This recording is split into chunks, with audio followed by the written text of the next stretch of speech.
Hello, everybody out there in YouTube. We are the Middle Aged Guys, and we're going to be bullshitting about another game streaming or rental service. I'm the Reverend. The theme here. Great Mouse One. Just 2 days ago, on the 1st of March, Microsoft announced that they are going to be bringing to the Xbox One a service that they call Xbox Game Pass, or Xbox Game Pass. And basically, this particular service is going to be starting later on this year, and it's going to allow people instant access to over 100 titles in the Xbox library, a lot of them older titles, that they're going to be able to go ahead and download and play directly off their hard drive on their Xbox One. Now, this is just another service that's really, if you think about how game rentals used to be handled, okay, this is another rental or streaming or subscription service that's akin to things like GameFly or PlayStation Now. You have other PC clients out there like Steam or EA Access and a whole bunch of other things that are out there. So Microsoft is going to go ahead and they're going to throw their hat into the service, and they're going to make these all playable. Day one, over 100 titles available for you. Not recent titles, but older titles, things that you would find in the backwards compatibility portion of the Xbox One library for $9.99 a month. And at this time, according to the details, there isn't any sort of there isn't any sort of deal price for a year, or if you decide to get like 2 or 3 months, but they do leave it open that, hey, if you want to go ahead and do this for like a month, it's only $9.99. According to the details, if you lose internet connection because everything is downloaded onto your hard drive, you are still going to be able to go ahead and play your games, unlike PS Now, which needs a constant internet connection in order to go ahead and validate and restart any games that you decide to play. But the caveat, the catch is that, like I said, a lot of these are older titles, stuff that are pretty much showing up in the Xbox One backwards compatibility portion of the library. And also, let's say if you do decide to go ahead and if you don't have an internet connection or anything like that, it's not going to stay available for you indefinitely, okay? You'll have access to a game for up to 30 days if you decide to go ahead and basically, if you're on this subscription, until it lapses over before you're completely booted off, which admittedly is a grand change in comparison to a lot of other services. This one right here can potentially add a lot of things to Microsoft's already admittedly bleak future this year. It might be a turning point for them. I really don't know, which is the reason why we're going to go ahead and open up the floor right now. What do you guys think about this service? The timing, or what it might actually represent to people, especially folks who might have Xbox Ones, who don't have a lot to look forward to otherwise. As the only residential Xbox One owner in this room, I guess I'll chime in first. In all honesty, I see no minus to this program. I mean, it's actually a brilliant idea for Microsoft to do, and it's reasonable. And from what I read through the announcement as well, is that you didn't have to have a gold account to enjoy this. All you have to do is pay that $10 a month fee, and you have access to hundreds and hundreds of games. You know, not even being a gold member, that's definitely a plus in itself. And that what you said, Reverend, kind of brings up an interesting point. So let's say you deploy, especially in the military, you deploy out to Afghanistan and all these other places around the world to do your duty. And if you're on this program and you carry your Xbox One out there where there isn't any internet, how does Microsoft know when your 30-day is up without it? Because, they go on deployments for 6, 8, 10, year and a half at a time, to serve their country out there doing whatever.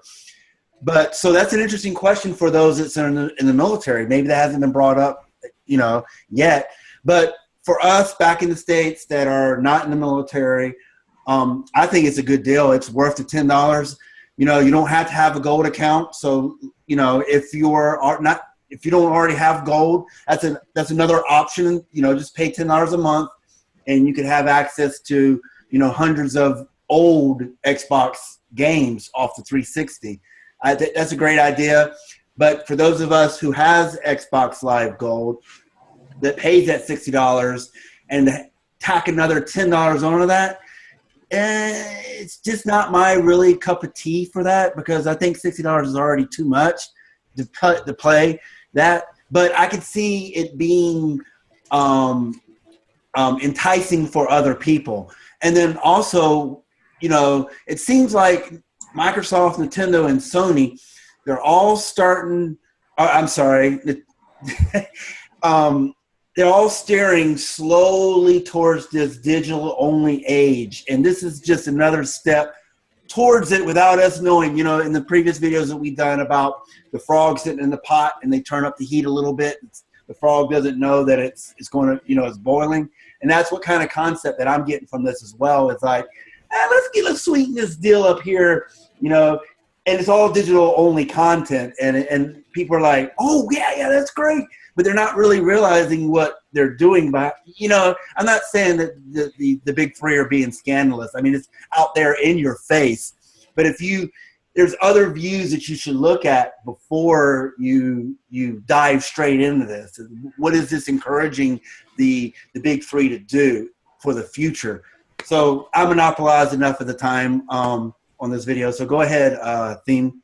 What's your thoughts on this? Where do I begin with this? It seems that, okay, understood that they're not going to have like a big library as far as their current games. I understand that. So what is this? You pay $9.99 and you can download games to your console? Yes. Yep. Okay. So you can download games to your console. So even though you download this game to your console, it's still going to have an expiration date on it or a lock or something like that if your internet gets shut off or whatever. Okay. You have access, according to the details, you have access for up to 30 days if you find yourself without a way to verify connection. Okay. And that's handled really easily. All they need is a little ID file that has a time date stamp on it that's sitting right there embedded in the downloadable files. Okay. So fine. Now, the main thing about this is, I mean, people are going to jump on it just because, you know, $9.99 and you get a game library that's accessible to you. A huge library. Say again? A huge library. A huge library, okay. You know, library of games that are out or been out, so on. And I'm perfectly fine with that. I'm not, I don't have many objections about it. But I am going to touch on what you touched on just now, Gray Mouse. They're trying to slowly, okay, they just got the tip in right now. As far as the digitalness. They're preparing, look. And I'm not all for that. I am not all for the whole digital age.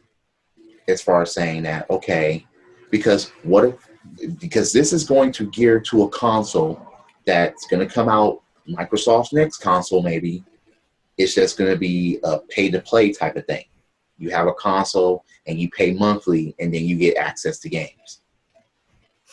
Well, one thing too is that I find very interesting is that, like, if you do this $10 a month thing, you can download that entire library the moment you pay that $10, and you can have that library as long as you up in that 10. So you could technically have 300 games for $10. But the other side of that is that they are older games. They're, you know, you're not going to get the latest and the greatest, that, you know, the next Call of Duty or whatever. Well, you know what? That's fine. I mean, that's a hell of a deal, to be quite honest. You're only paying $10 for 300 plus games. And I think what they're trying to do, this is just my opinion again, is that they're trying to give developers the money that they deserve, and the publishers, instead of having the GameStops and all these other, middlemen guys taking all their used games money, is what I think this is going. You know what? Every time I fucking hear that, every time I've read that in an article, and every time I've seen that, oh yeah, this gives money back to the fucking developers and the publishers because of this, I fucking laugh. I laugh my fucking ass off. All right, because look, like I said, I work as a developer. We put things out for iOS and Android. All right. And the cut that they take from any sort of in-app purchase or anything like that is easily 60%. Right off the fucking bat. Okay, you don't. If this is the reason why no microtransaction is less than 99 cents or $1. All right, is because every time they sell something for $1, guess what? Microsoft or Sony or anybody else, they get 60 cents right off the fucking bat. All right, Activision or whoever the hell it is, they get 40 cents. You know how much the developer gets out of that 40 cents? Maybe a dime. Okay, and whenever I hear this stuff, it just makes me laugh my ass off. Oh, it's going to bring the money back to the publishers and developers. No, it's not. It's just going to give Microsoft more money, all right? And it's a service that they're going to do, which is one criticism that I have, okay? Not that this service is a product of the devil, and I'm not going to claim that, okay? There's a few pros and cons that are going on here with the Xbox One, Game Pass. Now, you said that you don't need live. Well, you do need live if you're going to play multiplayer, okay? Because multiplayer and live, online multiplayer and live that's needed. You need a gold account for multiplayer. To counter that argument is that most of the games that are on the backwards compatible game, the online version of that game is nobody's in those lobbies anymore. People's moved on. But I understand where you're coming from.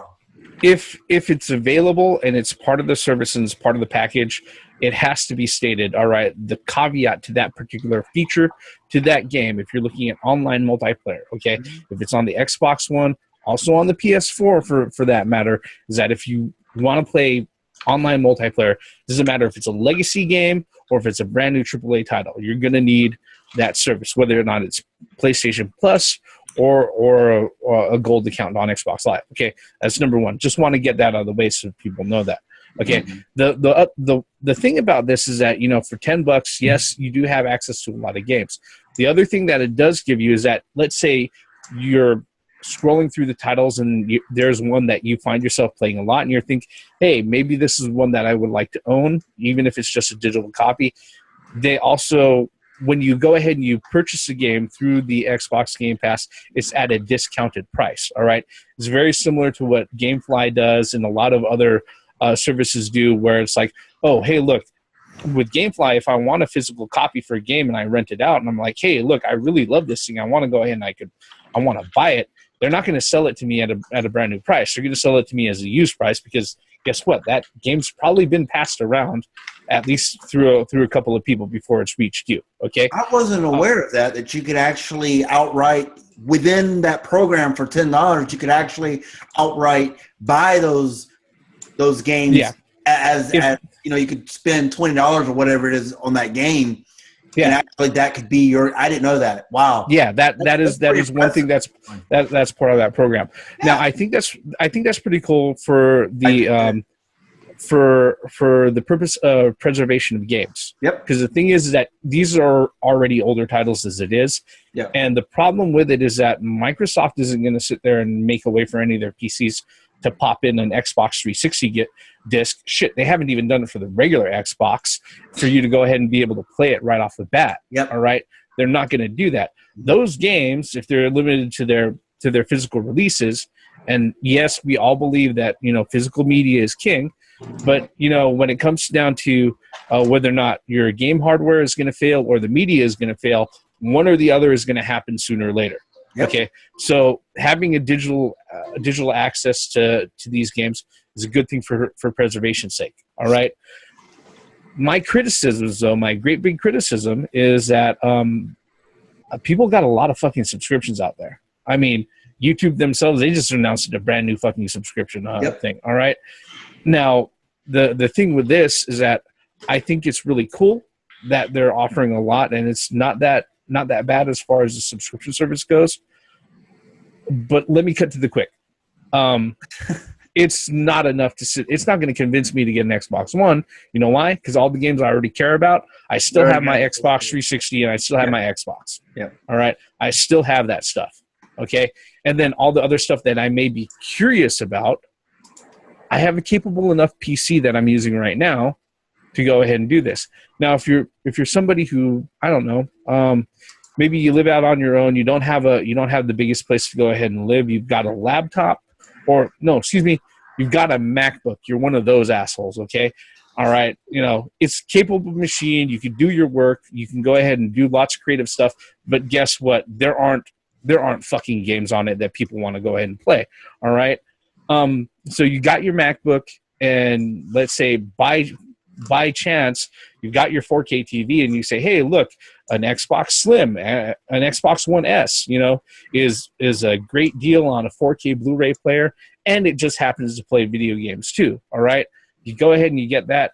$10 out in the month for this, yeah, you got yourself access to a shitload of games. All right, but if you're somebody who's in my position, where I've got the classic consoles and I've got classic games still physically available to me, this sort of service does not interest me at all. What's going to interest me in getting an Xbox One is a game that I cannot find anyplace else that I give a fuck about. And this service does not fill that bill. It's funny because I was going to go into that, because I'm going to be like, all right, look, what does this do for potentially new people, new customers, gamers that already have that shit and want new shit from Microsoft, from the Xbox brand? This does nothing for that, because even though it may be hundreds of games available on this thing, I mean, to me, it just seems like Microsoft is just used to going backwards and not worried about going forward in that aspect. Well, Even though some of these games that are on this list right now should have and could have sequels.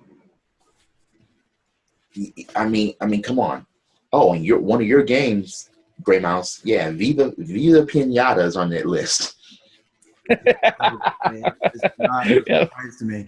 Now, the way you guys are interpreting this is from a standpoint that you actually lived through the 360 lifespan. You have those games already via media, physical media. I think this is just my opinion. I think that this is more aimed towards people, the people who, we all know them, people who buy or who sell their old system to get the new system. B, people that are not familiar with Xbox in general. Maybe they completely missed the Xbox 360 run. I mean, there are people out there. There's people that were so stuck up Sony's butt or Nintendo's butt that they said, fuck Microsoft, fuck, Nintendo. But so that's where I think that this program is being aimed at. It's more aimed at those who don't have the physical copies of the 360 games on their shelf, but towards people that, because to me it's a waste, because I have most of those games on the list, the physical media over here. For a rebuttal for that, I'm going to go Don Matrix for it on you. You can just get a 360. Good luck. I'd have to say with this particular one, the reason why I brought up pros and cons is that with this particular service, this is not a catch-all service. This is not a cure-all for the woes of the Xbox 360, or excuse me, the Xbox One. The woes for the Xbox 360 was the fact that it red ringed and fucking services wouldn't change that no matter what the fuck you did. But you know, for the Xbox One and everything, like I said, it's in an interesting place where they're embedded enough in the industry where they need a reason. They need to give new consumers, a reason to go ahead and purchase their console. All right. And this can be used as that. But like everybody has pointed out here, there are people in various different positions as a gamer, or somebody who isn't so familiar. Maybe they're somebody who isn't a big fan of physical media. Maybe it's somebody who's gotten rid of all of their old stuff and they want to play a few select titles and stuff like that. Yep. This is one of those things where your mileage really will vary from person to person. Personally, in my view, it's cool and I see the upside to it, but it's not anything that's going to make me buy an Xbox One, you know? I mean, that's just me being honest about it, you know. And I think that's pretty fair to go ahead and wrap that up. Well, you know, as far as our views on that particular one, yeah, I think that's pretty fair. Like I said, this one is going to sit there. Your mileage will vary, but that's not to say that it hasn't influenced other companies out there, because this can't be a coincidence. As we know, GameStop, probably your biggest retailer out there, dedicated for games. They make the majority of their money off of pre-owned games, okay? They make actually upwards of around 80 to 90% of their profits off of their pre-owned market. Yep. They definitely felt the ripples of this particular announcement that was sent out, because the day after Microsoft announced the Xbox Game Pass service, their stock dropped 8%. Because it's another one of those things where they're like, this is going to fuck with used gaming, okay?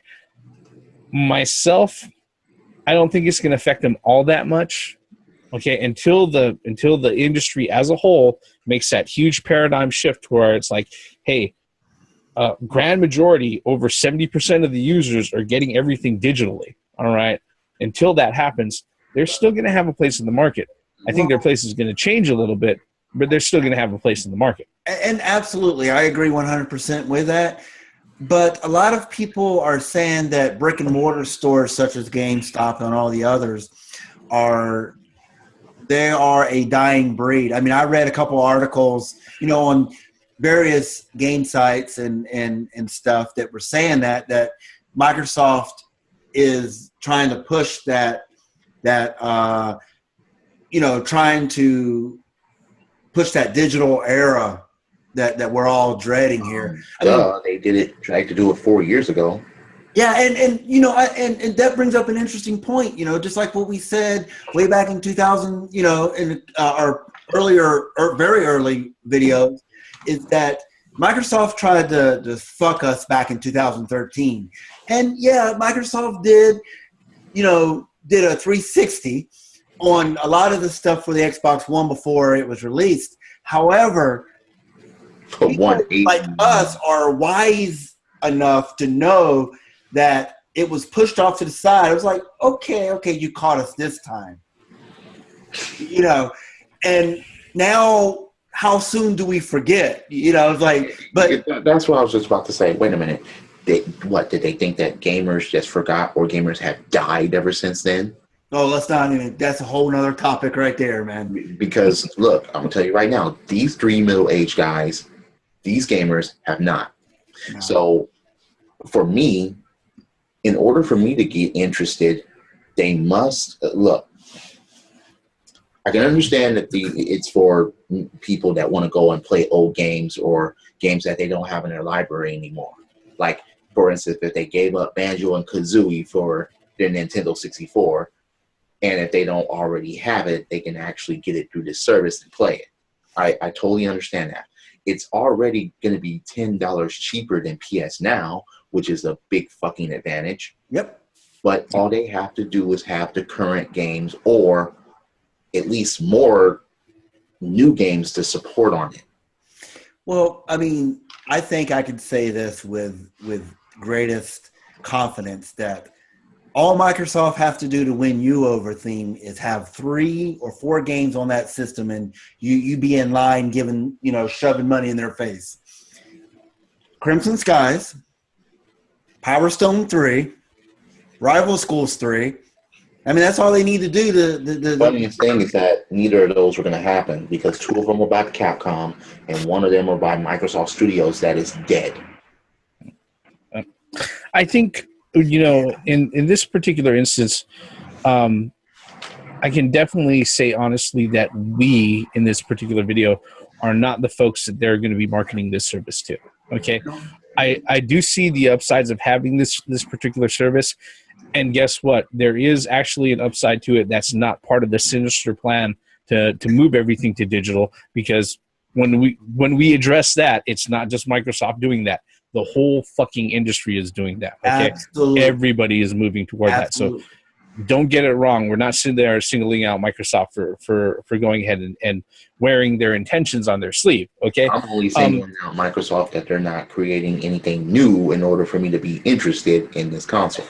And that's the thing about it, is that they can't sit there and offer new games on this fucking service, and they're not going to. It's the same thing with PlayStation Now. If people are expecting to see stuff that's been released over the last 2 years, that's what on this particular service, it's not going to happen because Microsoft still wants the licensing fees and profits from that $59.99 plus tax sale. Okay. Yep. And if you make that available on a $9.99 per month service, where somebody could turn around and buy it on a discounted premium later, you're never ever going to see that. Yeah, it's not going to fucking happen. No. The only thing that will actually work is this service ends up being $59.99. That day is coming. This is where I'm going to go into before we end it. They will try that.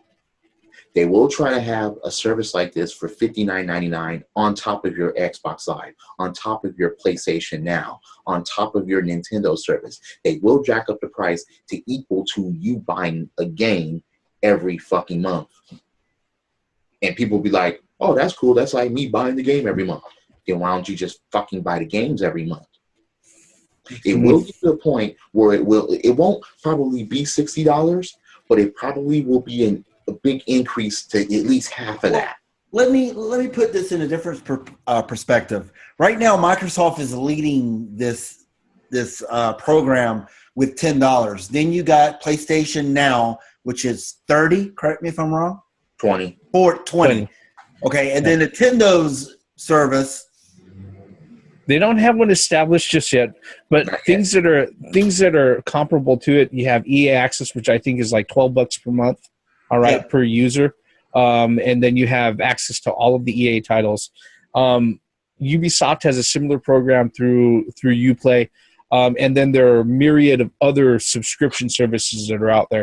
If you have a GameFly account, guess what? I think for 2 titles out per month is something like $14.99. Yep. Okay.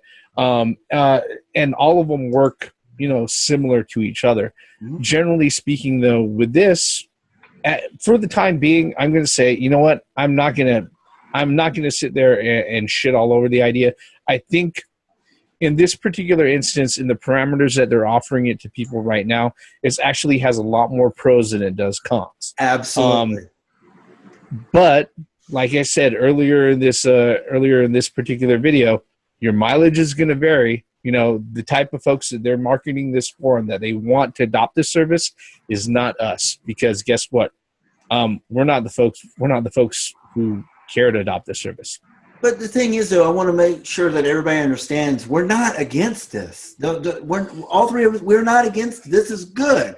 Option. How many times have we said this in our videos? Options is one of the best things to have. If this service fits you in your lifestyle or what your mileage, like the Reverend said, by all means, do it. But as for us three right here, we have our Xbox 360 collection sitting on our shelf. So I have no interest in this, but I'm glad. Not only that, again, I have Banjo-Kazooie already. Yep. Since before Microsoft, so. Yep. Because that's one of the games on this list as of right now. Like Perfect Dark Zero. Does anyone really want to play that again? There might be some. Well, let's be honest. There might are not top notch as far as them being, quote unquote, at least borderline classic or whatever, then I don't think that the interest level is going to be that high, because Perfect Dark Zero, you know, that licked a couple of balls. Well, again, like I said, you know, as far as the market that they're shooting for, we're not part of it. So at that level, we have to recognize that a lot of the stuff that's being offered right now, even if we were interested, or if it was like a title that we were interested in, we're probably not part of that demographic, which is just us being honest. Okay. What we would really want to know is, what are your thoughts on this particular service, folks? If you've been watching the video all the way up until this point, thank you very much for following along. But leave us a comment below. Tell us what you think about the Xbox Game Pass, what you think it might mean to gamers as a whole, and what you might think it might mean to not just used games, physical games. Because my whole fear at the end of this is that, you know, there have actually been games that have come out and have actually ran reprint runs, okay, which was unheard of just a few years ago. All right, there are games that companies have actually picked up, and they've reprinted, and they've redone runs for old consoles and old titles and stuff like that. If everything moves to digital and all of that, you know, if you're somebody who's into physical media like myself, that shit is going to get expensive and scarce. But the other thing too is that, you know, when services go down, and services will go down, where does that really leave you? That leaves you without playing that particular game that you want to play. Yep. That's you know what it leaves you? It leaves you with a Microsoft penis all the way up inside your anus, receiving an Xbox Live Gold cream pie. Okay, wondering what the fuck is going on is where it leaves you. All right. Hey, wait, at least that's better than a Sony situation. If you're playing PS Now and your internet goes down, yeah, you don't even get to come in that situation. I was gonna say, that's you don't get a reach around, man. Yeah, that's another subject altogether. We're going to go ahead and bring this one to a close, folks. Thank you for watching all the way to the end. If you're so kind, hit that like button. Leave us a comment below. Hit subscribe while you're at it. We really appreciate it. Our bullshit on the Xbox Game Pass service and how it's affecting games going forward ends right here at this moment. I'm the Reverend. The theme here. Gray Mouse 1. Once again, for the benefits of common sense logic in gaming.